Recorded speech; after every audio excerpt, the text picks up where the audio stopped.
Hola, buenas tardes, mi nombre es Ana Karen y hoy veremos algunos capítulos siguientes a nuestro video pasado de nuestro libro Teorías Contemporáneas del Desarrollo Económico. En este video veremos de los capítulos 7 al 14. De manera breve les voy a decir cuáles son. Nuestro capítulo 7 se llama El pensamiento keynesiano, la puerta abierta. Este capítulo consta de dos subcapítulos. El primero es la revolución keynesiana y el segundo es Keynes y los países atrasados. Nuestro octavo capítulo, llamado la síntesis neoclásica y los poskeynesianos, la controversia, que este consta también de dos subcapítulos. El primero es la síntesis neoclásica y la heterodoxia poskeynesiana, y nuestro segundo capítulo es las grandes controversias. Bueno, en seguimiento es el capítulo 9, que se consta también de dos subcapítulos. El capítulo es el nacimiento de la economía de desarrollo. Nuestro primer subcapítulo es la evolución del mundo real, y nuestro segundo subcapítulo es los cambios ideológicos y teóricos. Por consiguiente, seguimos con nuestro capítulo 10, llamado Los pioneros del desarrollo. Este consta de tres subcapítulos. Nuestro primero es especificidad estructural y círculos viciosos, seguido de nuestro segundo subcapítulo llamado valoración crítica, y el tercero es el empleo, la distribución y la pobreza, seguido de nuestro capítulo 11, que también consta de tres. El capítulo 11 es llamado la evolución conservadora, de 1957 a 1969. El primer subcapítulo es las críticas neoclásicas de los pioneros, seguido de nuestro segundo subcapítulo llamado la teoría conservadora de la modernización, y por último la valoración crítica. Después sigue nuestro capítulo 12, llamado el giro social básico, la necesidad de las necesidades básicas. Este también se desglosa en tres subcapítulos, que el primero es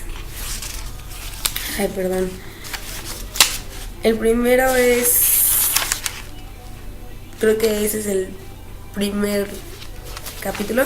El segundo es el enfoque de las necesidades básicas, y el tercero también es la valoración crítica. Bueno, por consiguiente,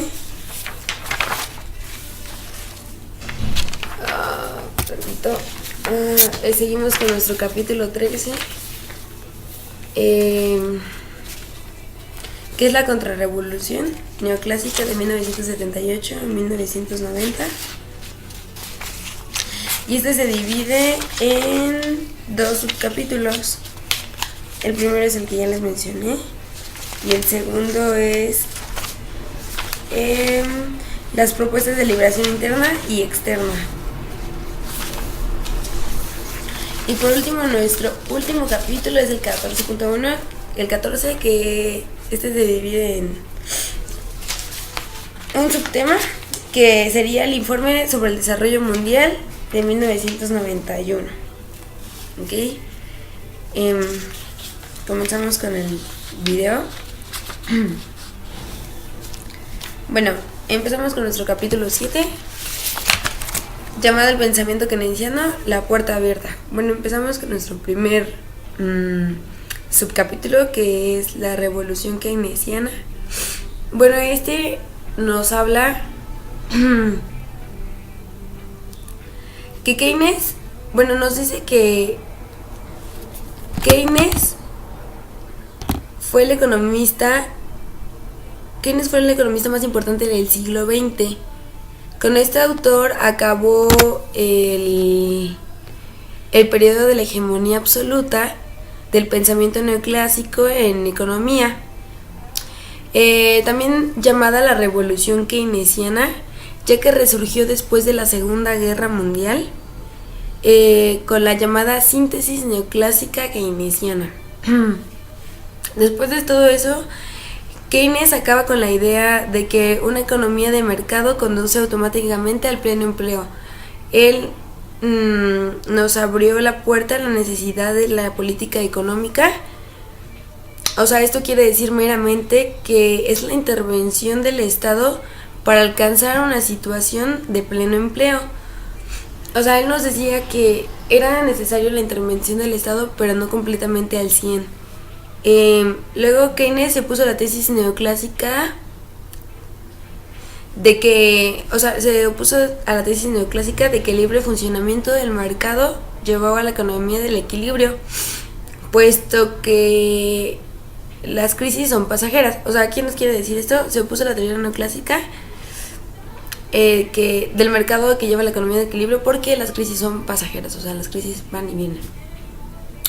Después Keynes supuso que la inflexibilidad a la baja de los salarios monetarios impedía empleo. También nos decía que el ajuste automático de la economía sucedía, ¿no? O sea, ¿qué nos quiere decir esto? Bueno, cuando Keynes se supuso que la inflexibilidad a la baja de los salarios monetarios impedía el ajuste automáticamente de la economía, nos decía que la única forma de aumentar el nivel de empleo era el uso de la política económica, con objeto de acrecer la demanda agregada. Incremento que este mismo, a través del multiplicador, resultaría en aumento más proporcional a la renta. Eso también nos quiere decir que también tenía que intervenir el Estado. Bueno, luego Keynes también acaba con el interludio estático de los neoclásicos. Nos decía, bueno, él reintrodujo una perspectiva dinámica en el análisis económico. Bueno, meramente Keynes no se preocupó por los problemas a largo plazo. Siempre se preocupó por los problemas a corto plazo, pero especialmente en los países industrializados, en los países de primer mundo. En sí nunca se fijó en los países de tercer mundo porque no estaba interesado. Bueno, luego después nos habla de su teoría general, que fue de 1936, y este mismo nos hacía un análisis estático a corto plazo, como ya les había mencionado. Tampoco Keynes se interesó por los problemas de los desarrollos de las economías atrasadas, lo que ya había mencionado, y él en su teoría nos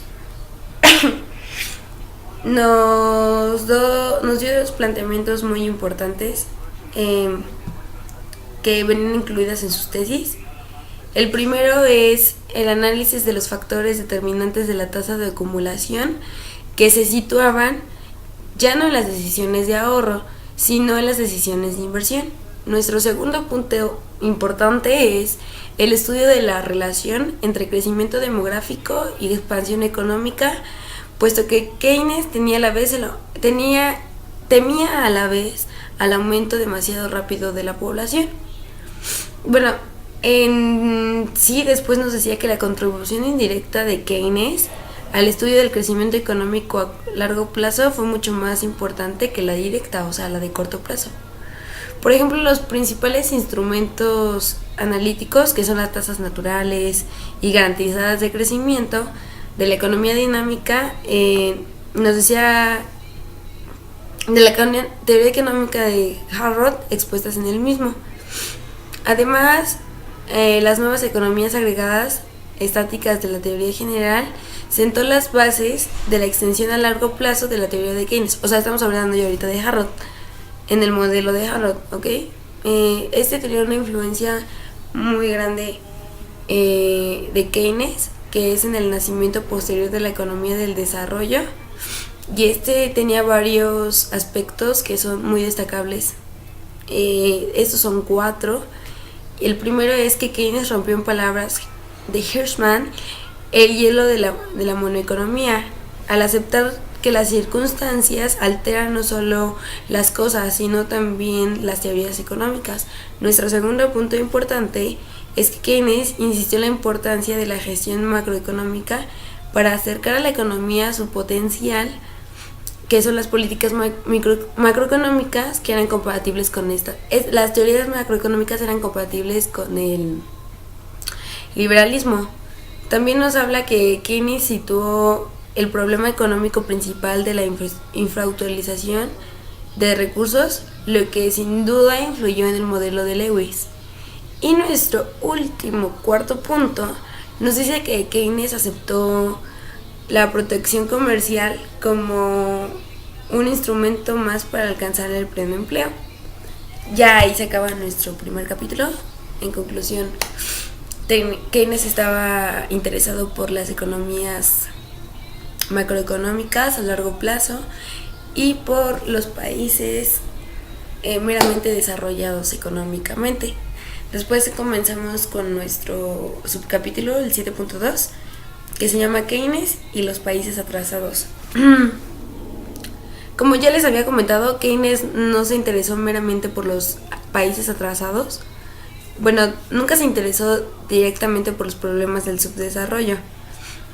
La validez directa de la teoría keynesiana para los países subdesarrollados era muy escasa, muy limitada, ya que se trataba de un enfoque pensando desde y para las economías desarrolladas, como ya les había comentado. Keynes propugnó ciertamente la gestión de la macroeconomía, ya que si por supuesto la existencia de mercados que funcionaban y de altas era la de la oferta. Nos decía que tal restricción era poco apropiada para países con rigidez institucionales y de la oferta y con escasez, en los que le era necesaria la intervención estatal macroeconómica, lo cual ellos no contaban. Keynes entendía por la gestión macroeconómica, nos decía que debía limitarse a su dimensión por el lado de la demanda, sin contemplar también siquiera la posibilidad de romper con políticas por el lado de la oferta. Keynes mantenía en sí una posición muy británica sobre la ineficiencia de los economistas por los países atrasados, ya que los países adelantados, la mayoría son los de Europa, entonces era muy británico. Luego Keynes sí propuso la creación de una agencia internacional de la estabilización de precios de los productos primarios, cuyos precios oscilaban con tal fuerza que ponía en peligro la posibilidad misma de crecimiento en los países atrasados. Defendió en un artículo de 1938 y en un memorándum en 1942 la constitución de stocks gubernamentales de productos alimenticios con objeto de regular la oferta de tales bienes, y defendió un tercer pilar, que es la Organización Internacional de Comercio.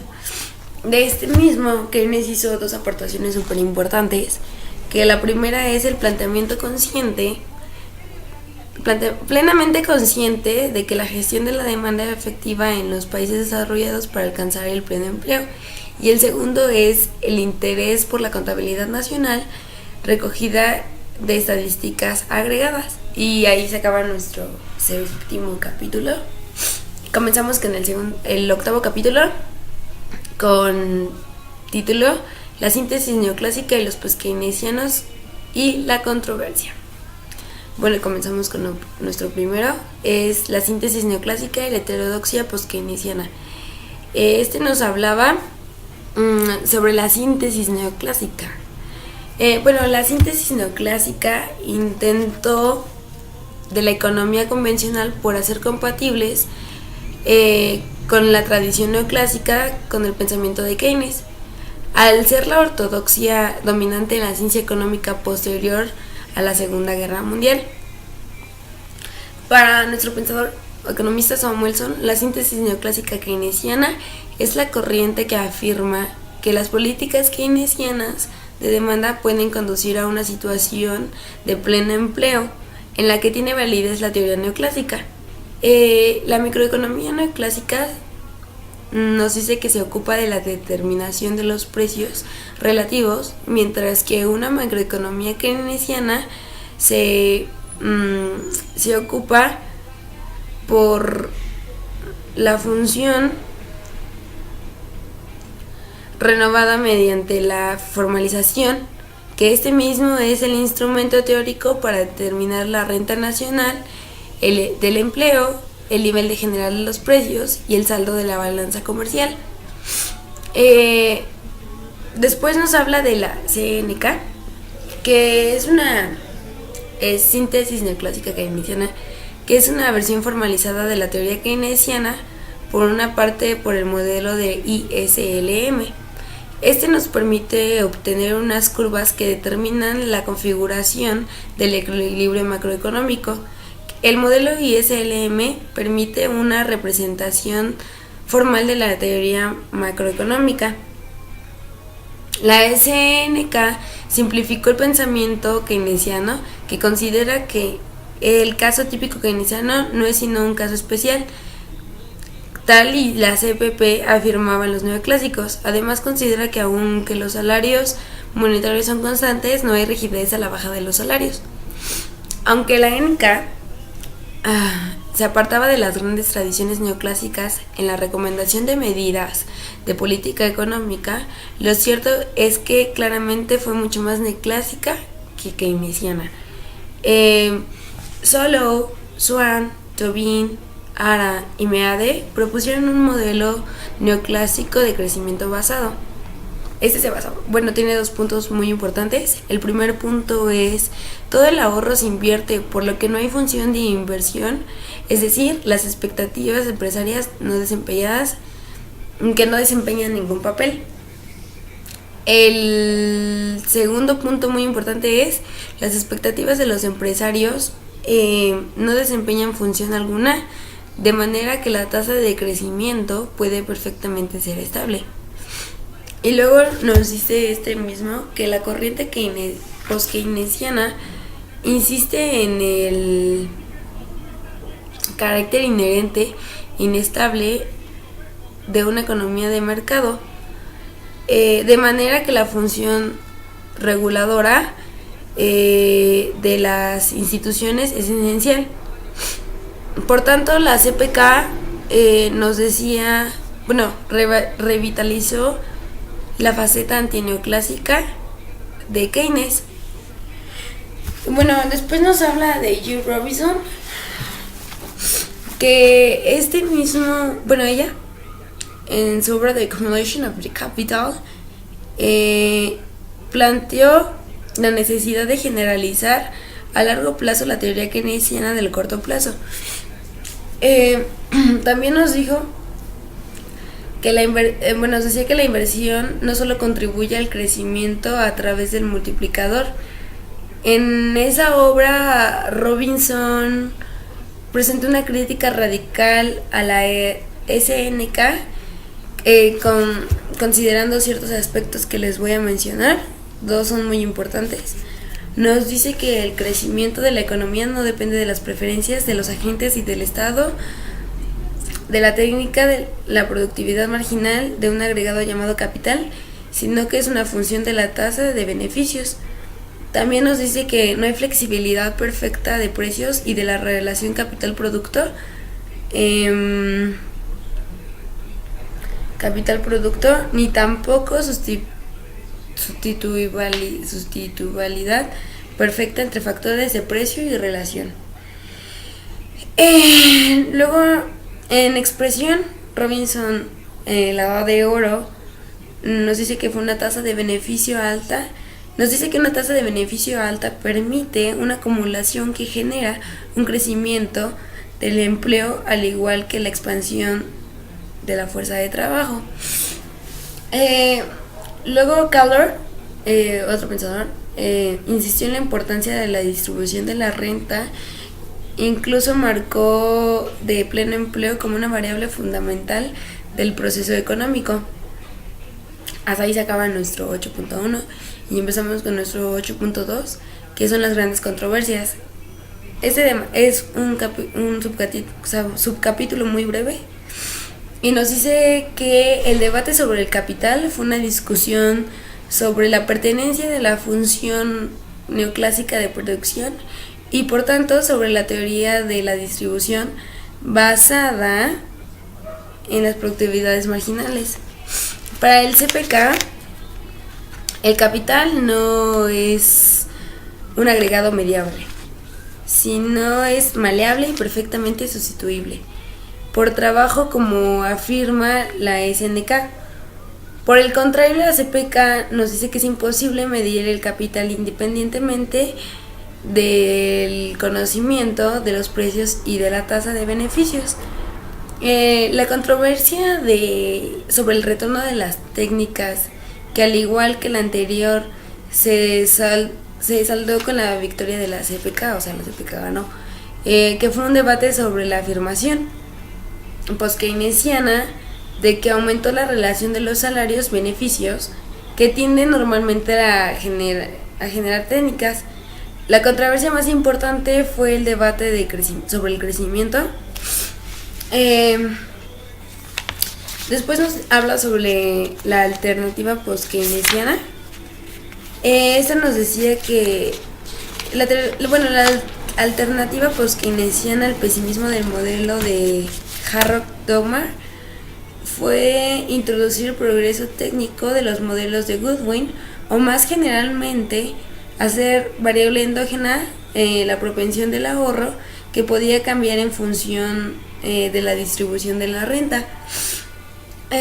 Luego, por último, nos habla de Kalecki. Kalecki, por último, distingue entre la propensión al ahorro de los perceptores de beneficios y de los preceptores de salarios, de manera que la propensión total del ahorro depende del tipo de distribución de la renta entre salarios y beneficios. Ahí se acaba nuestro capítulo 8.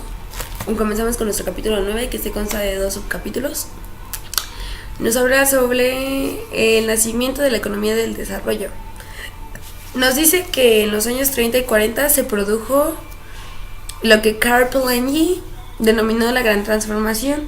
Eso significa que es el paso en la política del liberalismo al activismo estatal y de la economía, que aunque mucho menor medida del pensamiento neoclásico, a la heterodoxia keynesiana y post-keynesiana, y así.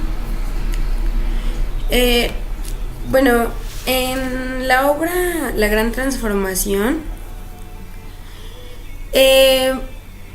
Polanyi nos habla sobre la excepcionalidad del liberalismo político y del neoclasismo en las siguientes líneas que les voy a citar.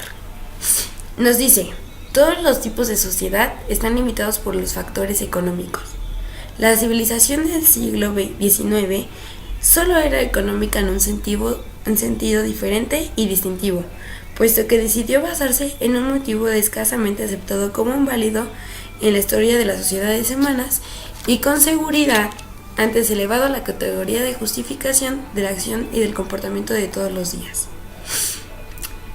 Luego, nos habla de que la economía, bueno, terminamos con eso, seguimos.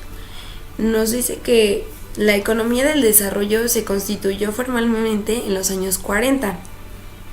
Antes, como ya habíamos señalado, los economistas se interesaron muy poco por las áreas atrasadas. Siempre tuvieron como un favoritismo por las economías adelantadas o los países industrializados. Los clásicos, recalcando que excepto Marx, se preocuparon por los problemas del atraso en las sociedades sobre el tiempo. El paréntesis neoclásico desplazó el interés hacia los problemas de equilibrio y sus representaciones no tuvieron ni siquiera una teoría del crecimiento. Incluso el keynesianismo inicial, hasta la llegada de los modelos de Harrod y Goodwin y Duesenberry, etc., se interesó solo por los problemas de inestabilidad y de desempleo a corto plazo en las economías desarrolladas. En realidad, la expresión moderna de desarrollo económico referida a países pobres o de tercer mundo, no alcanzó carta de naturaleza después de la Segunda Guerra Mundial. Como señaló Ardent, los clásicos, o de nuevo con la excepción de Marx, hablaban de un progreso material. Solo Schumpeter, en los primeros decenios del siglo XX, escribió sobre la teoría del desarrollo económico, pero con una visión preanalítica y referida únicamente por países ricos. Comenzamos con nuestro subcapítulo, que es la evolución del mundo real. Nos dice que la economía del desarrollo destacó en esos primeros años por dedicarse especialmente a obtener medidas de política para aliviar la situación del subdesarrollo. Varios acontecimientos y fenómenos merecen ser destacados en este aspecto. La primera es la Gran Depresión en el mundo desarrollado de 1929 a 1939. La segunda es la descolonización de Asia Meridional y de Oriente Medio. La tercera es Estados Unidos se convirtió en la nueva potencia hegemónica tras la guerra y sus intereses políticos y económicos de estrategia externa.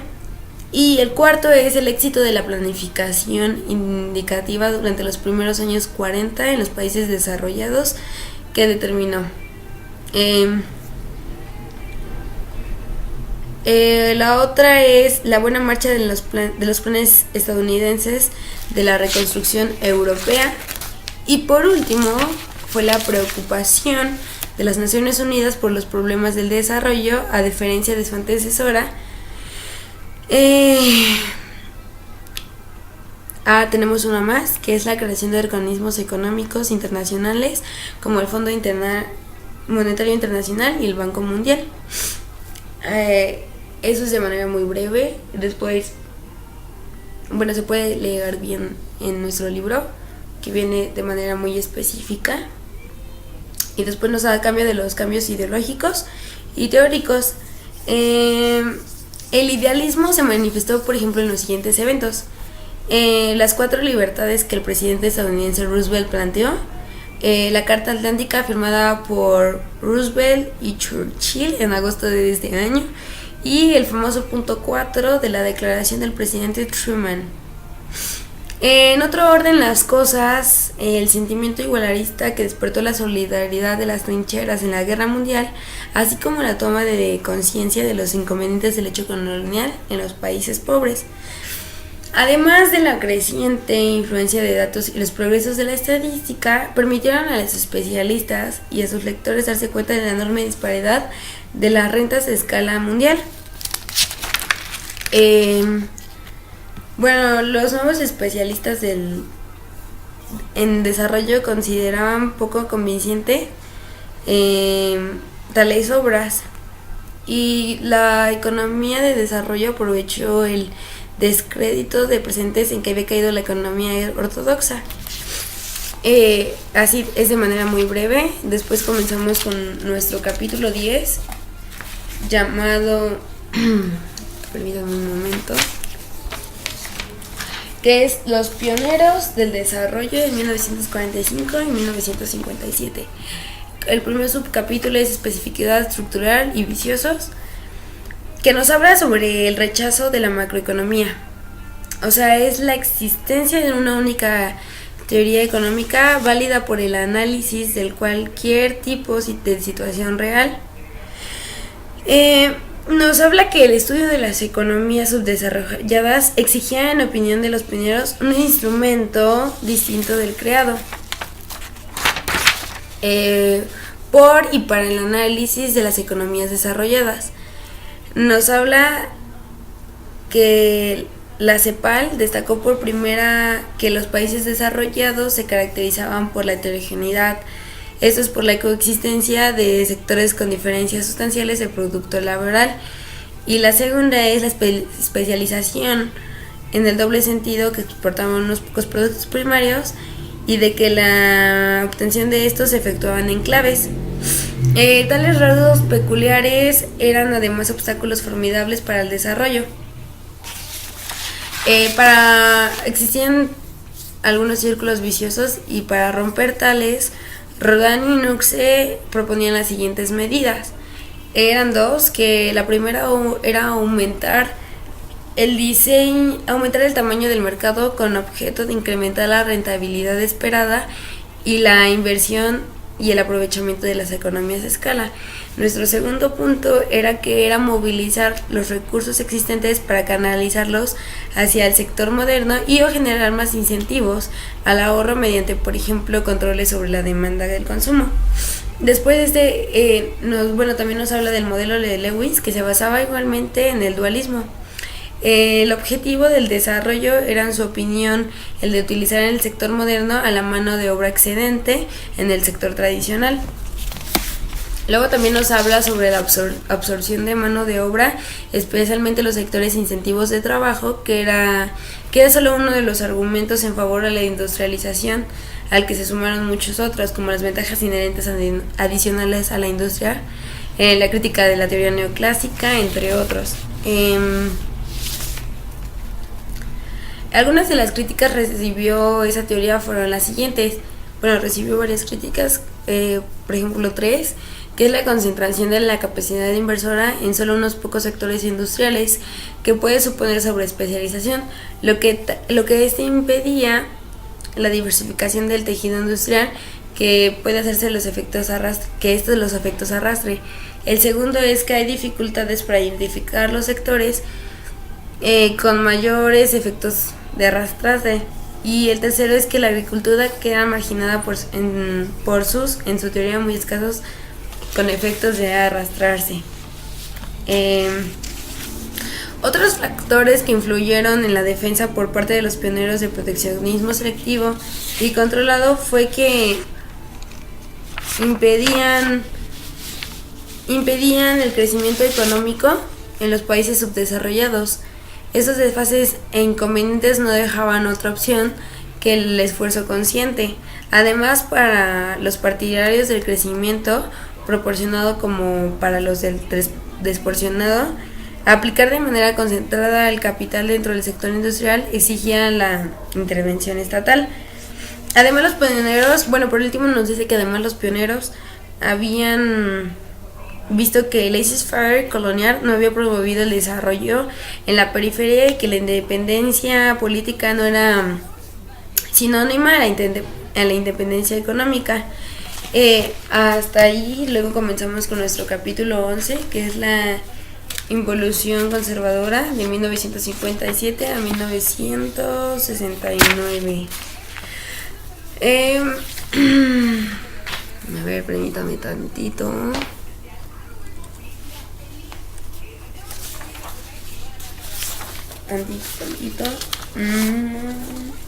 Nos decía que a finales de los años 50 se produjo una importante transformación del pensamiento económico sobre desarrollo. Por un lado surgió la economía heterodoxa, que es el enfoque de la independencia. Por otra parte, en la economía convencional se registró una recuperación del pensamiento neoclásico, con autores como Bauer, Johnson, Haberle, Magin, Weiner, Jaime y otros. Nos decía que la modernización insistía en la necesidad de mantener el orden en las sociedades en proceso de cambio, ahogaba incluso en ocasiones por regímenes autoritarios. Después nos habla, cabe enumerar de manera siguiente las razones que están envueltas en el neoclasismo y de la insistencia en el orden político. Estos son 4 puntos muy importantes. El primero es que hubo cierta decepción respecto de la economía del desarrollo teorizada por los pioneros por la lentitud del desarrollo. El segundo punto es el subdesarrollo, en vez de reducirse con rapidez tal y como habían previsto, los pioneros más optimistas se mantenía incluso y se amplificaba la causa. El tercero es el fracaso económico social de la ICI, que empezó a ser cada vez más evidente. Y el cuarto fue que la TED keynesiana perdió su impulso inicial, ya que las innovaciones teóricas de los pioneros sucedieron estudios de menor alcance. En tal contexto, resurgió con fuerza el pensamiento neoclásico, que pese a tener una vigencia limitada, fue de hecho precedente a la contrarrevolución liberal. El 11.1 nos dice las críticas neoclásicas de pioneros del desarrollo. Este fue el exponente principal de la reacción neoclásica contra los pioneros, que fue Peter Power, que fue un economista británico, didáctico.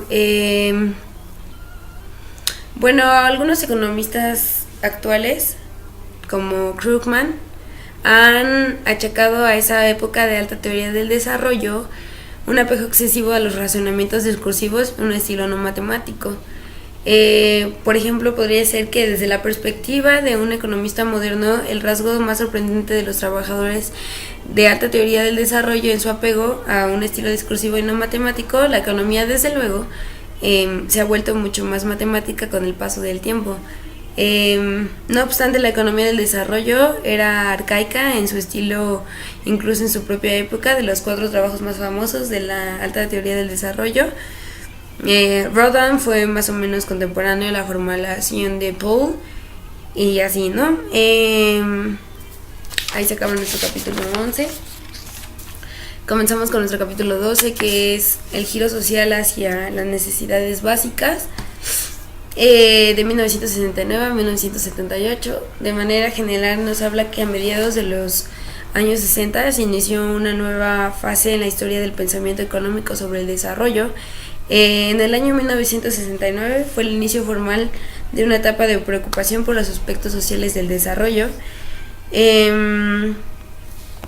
Nos habla sobre las razones. Bueno, hay razones que explican la reorientación de los estudios del desarrollo hacia temas sociales. Esto es hacia un enfoque que hoy llamaríamos socialdemócrata, que puede enumerarse en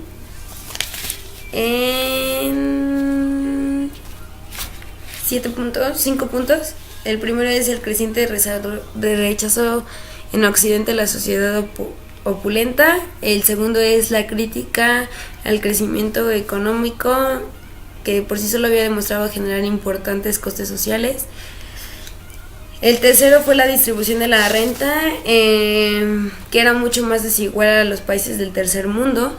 El cuarto fue la desigualdad tendía a crecer. Y el quinto fue la pauta no era uniforme, ya que dependía de la situación de la partida de políticas gubernamentales. La importancia del agravamiento de la falta de equidad pasaron a primer plano. El crecimiento económico no suponía necesariamente disminución de la desigualdad, antes al contrario general la acentuaba.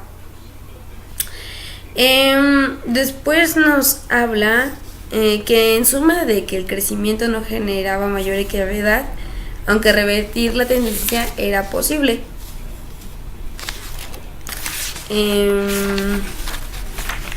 Bueno, el Centro de Investigación sobre Desarrollo del Banco Mundial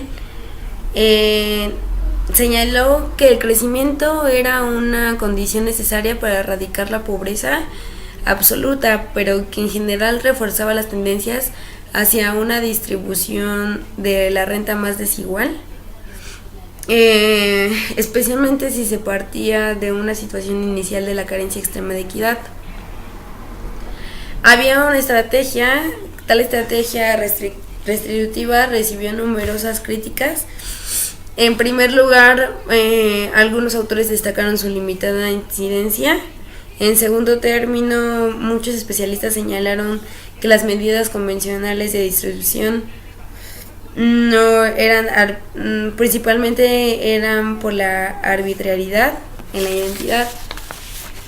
Después, en el enfoque de las necesidades básicas, nos habla sobre el planteamiento de los objetivos menos abstractos, generales y agregados, que eran promover las soluciones de forma positiva. Nos dice que en 1975 la Conferencia Mundial sobre Empleo de la OIT definió 4 categorías de necesidades básicas. El primero fue el consumo alimentario, la vivienda y el vestido para retener un nivel de vida mínimamente digno. El segundo fue el acceso a servicios públicos de educación.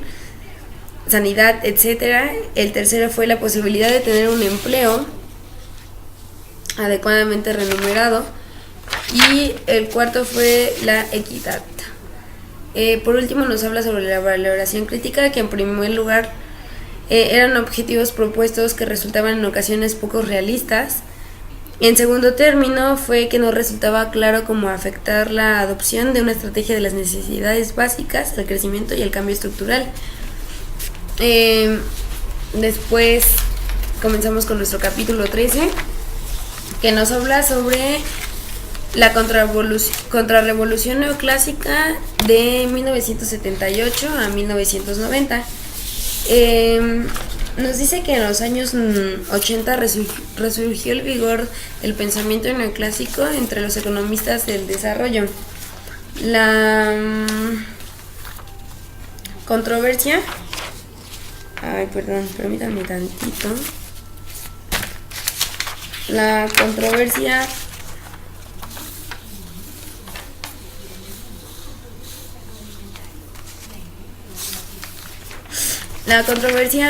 de la revolución neoclásica, encabezada por autores como Balzac, Kruger y así, criticó la violencia de la intervención gubernamental y las estrategias de industrialización por sustitución. Ese resurgimiento neoclásico en los estudios del desarrollo fue, en palabras de Mayen, nos decía que la novedad más destacada en la disciplina de los años 60 era una afirmación reflejada en un desprecio claramente injusto por las aportaciones no solo de la economía heterodoxa. Tal enfoque ampliamente liberal supuso una ruptura sin paliativos con la evolución económica anterior de la economía del desarrollo, por lo que cabe definirlo como una auténtica contrarrevolución. Desde un punto de vista metodológico, defendió el estudio de los países de tercer mundo, que exige únicamente la aplicación del análisis convencional. Luego también nos habla que esta misma se repuso el crecimiento y el ajuste del pedestal del que habían depuestos por el enfoque de las necesidades básicas. Este contenido teórico nos marcaba dos aspectos generales muy buenos. El primero es la insistencia en la eficacia del mercado como mecanismo de la asignación de los recursos, y el segundo es el hincapié en las ventajas que ofrece una participación plena del comercio mundial. Luego están los antecedentes y las causas de la contrarrevolución, tal y como han reconocido algunos de los principales exponentes. Los análisis sobre las actividades directamente improductivas.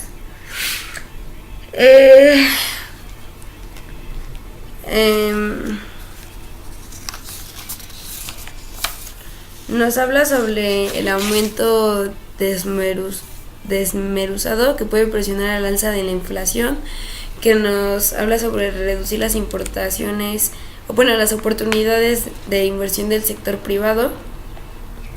En segundo lugar, podríamos marcar el asegurar un entorno competitivo para las empresas estriba.